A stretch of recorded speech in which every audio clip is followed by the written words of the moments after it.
UPSC ਦੀ ਤਿਆਰੀ ਕਰ ਰਹੇ 3 ਛਾਤਰਾਂ ਦੀ ਪਾਣੀ ਦੇ ਵਿੱਚ ਡੁੱਬਣ ਕਾਰਨ ਮੌਤ ਹੋ ਗਈ ਹੈ। ਦੱਸਦੇ ਕਿ ਸ਼ਨੀਵਾਰ ਨੂੰ ਦਿੱਲੀ ਦੇ ਪੁਰਾਣੇ ਰਾਜਿੰਦਰ ਨਗਰ 'ਚ ਰਾਉਜ਼ ਆਈਏਐਸ ਕੋਚਿੰਗ ਸੈਂਟਰ ਦੀ ਬੇਸਮੈਂਟ 'ਚ ਪਾਣੀ ਭਰ ਗਿਆ, ਜਿਸ ਕਾਰਨ 3 ਵਿਦਿਆਰਥੀ ਉੱਥੇ ਡੁੱਬ ਗਏ ਅਤੇ ਉਹਨਾਂ ਦੀ ਮੌਤ ਹੋ ਗਈ, ਜਿਨ੍ਹਾਂ ਵਿੱਚੋਂ 2 ਵਿਦਿਆਰਥਣਾਂ ਅਤੇ 1 ਵਿਦਿਆਰਥੀ ਸ਼ਾਮਲ ਹੈ।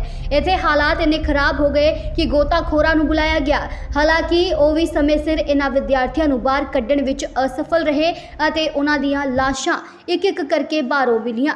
ਰਾਓ ਆਈਏਐਸ ਅਤੇ ਨੇੜਲੇ ਕੋਚਿੰਗ ਸੰਸਥਾਵਾਂ ਵਿੱਚ ਪੜ੍ਹ ਰਹੇ ਵਿਦਿਆਰਥੀ ਇਸ ਹਾਦਸੇ ਨੂੰ ਲੈ ਕੇ ਸਦਮੇ ਵਿੱਚ ਹਨ। ਇਹਨਾਂ ਪਰੇਸ਼ਾਨ ਵਿਦਿਆਰਥੀਆਂ ਸਮੇਤ ਹਰ ਕੋਈ ਇਹ ਜਾਣਨ ਦੀ ਕੋਸ਼ਿਸ਼ ਕਰ ਰਿਹਾ ਹੈ ਕਿ ਇੱਥੇ ਹੋਇਆ ਕੀ ਹੈ, ਇਸ ਕੋਚਿੰਗ ਸੈਂਟਰ ਦੀ ਬੇਸਮੈਂਟ ਵਿੱਚ ਪਾਣੀ ਕਿਵੇਂ ਭਰ ਗਿਆ ਤੇ ਵਿਦਿਆਰਥੀ ਸਮੇਂ ਸਿਰ ਉੱਥੋਂ ਕਿਉਂ ਨਹੀਂ ਨਿਕਲ ਸਕੇ।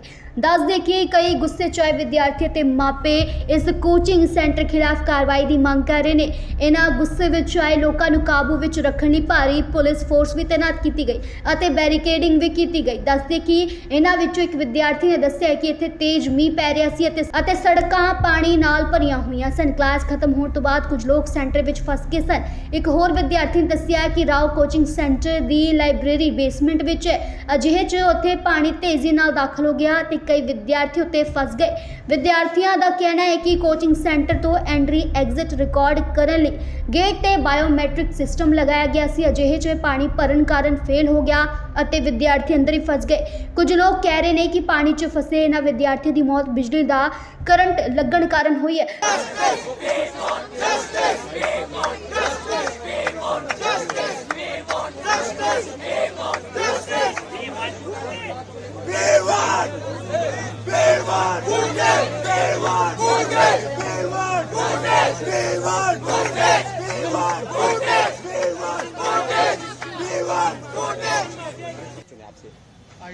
बच्चे बहुत दुखी हैं और बहुत गुस्से में हैं, और क्यों ना हो, 12 घंटे से ज्यादा हो गए हैं।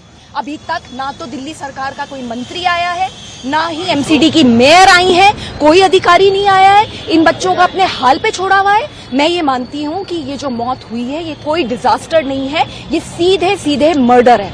एफआईआर दर्ज होनी चाहिए। ये जितने भी सरकार के बहुत बड़े बड़े नुमाइंदे हैं, इन सब पे एफआईआर होनी चाहिए, सबकी जिम्मेदारी बनती है। नंबर 1।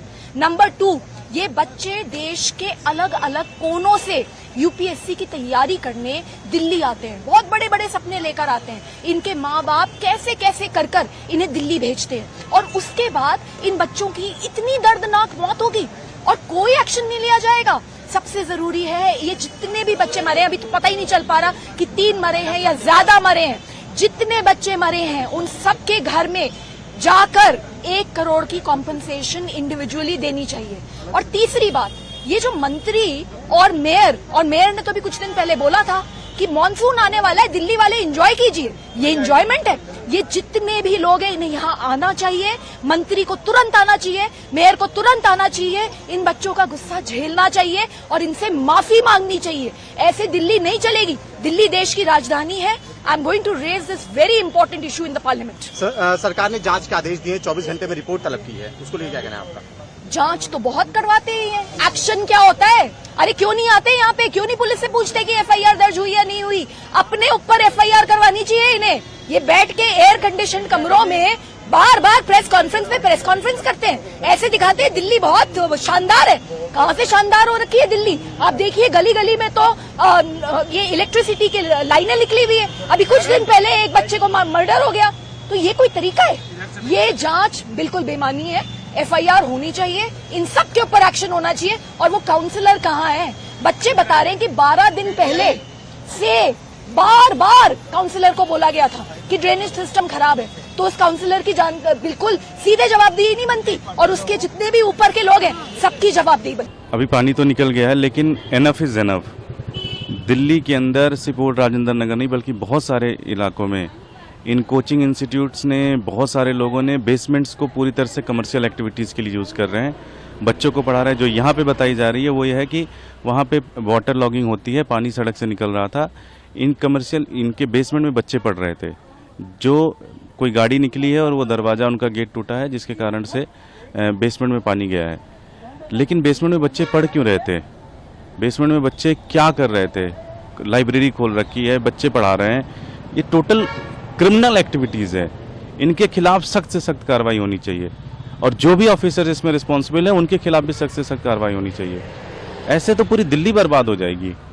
लेकिन आप जो कार्रवाई की बात करें, सरकार आपकी है और जो गटर के पानी की बात कही जा रही है तो एमसीडी की जिम्मेदारी भी अब आम आदमी पार्टी की, तो सवाल उठ रहे हैं कि आप लोगों ने इतने दिनों में क्या किया कि गटर का पानी कोचिंग सेंटर में जा रहा है। डिसिल्टिंग हुई है लेकिन फिर भी कोई भी इसकी जांच हो, पूरा कंप्लीट इसकी ट्रांसपेरेंसी होनी चाहिए, पूरी जांच होनी चाहिए। अगर कोई भी जिम्मेदार है उसके खिलाफ सख्त से सख्त कार्रवाई होनी चाहिए। खुद मैं अभी 20 दिन पहले जल बोर्ड के सीईओ से मिल के आया, एमसीडी के ऑफिसर से मिल के आया, जल बोर्ड के नीचे के लेवल पे अधिकारियों से मिल के आया, डिसिल्टिंग की बात कर रहा हूँ, ड्रेनेज क्लीन की बात कर रहा हूँ, सुपर सकर की मशीन की बात मैं मांग रहा हूँ, डिक्की मशीन की बात मैं मांग रहा हूँ, ठीक है। लेकिन वही जहाँ 10 मशीनें लगनी है 2 मशीनें आ रही हैं, 1 मशीनें आ रही हैं, 2 घंटे के लिए मशीनें आ रही हैं, उसमें है कमी पूरी तरह से। लेकिन फिर भी मैं कहता हूँ कि जब तक आप ये बेसमेंट और कोचिंग इंस्टीट्यूट के खिलाफ कार्रवाई नहीं करोगे, ये पूरा सिस्टम बनवा देंगे। आज तो चलिए पानी है, कल शॉर्ट सर्किट भी हो सकता है, कल कोई और चीज़ भी हो सकती है। शॉर्ट सर्किट अभी बीते दिनों से तो बहुत सारी लगता है कि जो जल जमाव होता है एमसीडी की कहीं ना कहीं नाकामी रही है। देखिए, क्या भी बोल रहे हैं ड्रेनेज सिस्टम जो है वो दिल्ली का कोलैप्स है। रीज़न 15 साल भारतीय जनता पार्टी रही, ड्रेनेज के ऊपर कोई काम नहीं है। 1 साल से हम लोग आए हैं, ड्रेनेज के ऊपर काम कर रहे हैं। लेकिन मैं किसी ब्लेम गेम में नहीं जाना चाहता हूँ। मैं चाहता हूँ इसकी जांच हो और जो भी जिम्मेदार उसके खिलाफ सख्त से सख्त कार्रवाई हो। आपने कहा बीजेपी 15 साल शासन में रही, बीजेपी के लोग कल वहाँ पे पहुंचे थे, बांसुरी स्वराज, वीरेंद्र सचदेवा, वो लोग सीधे तौर पे आप लोगों पे आरोप लगा रहे हैं। सचदेवा और बांसुरी स्वराज ने आपका नाम लेकर कहा कि एमसीडी के प्रभारी हैं दुर्गेश पाठक, लेकिन किया क्या इतने सालों में? देखिए, वो राजनीति करेंगे, उसकी राजनीति में नहीं जाना, सलूशन पे जाना है। सलूशन यही है कि जब तक आप इस तरह के बेसमेंट के ऊपर बहुत एक्शन नहीं लेंगे, स्ट्रॉन्ग एक्शन नहीं लेंगे, तब तक ये चीज़ें होती रहेंगी, चलती रहेंगी।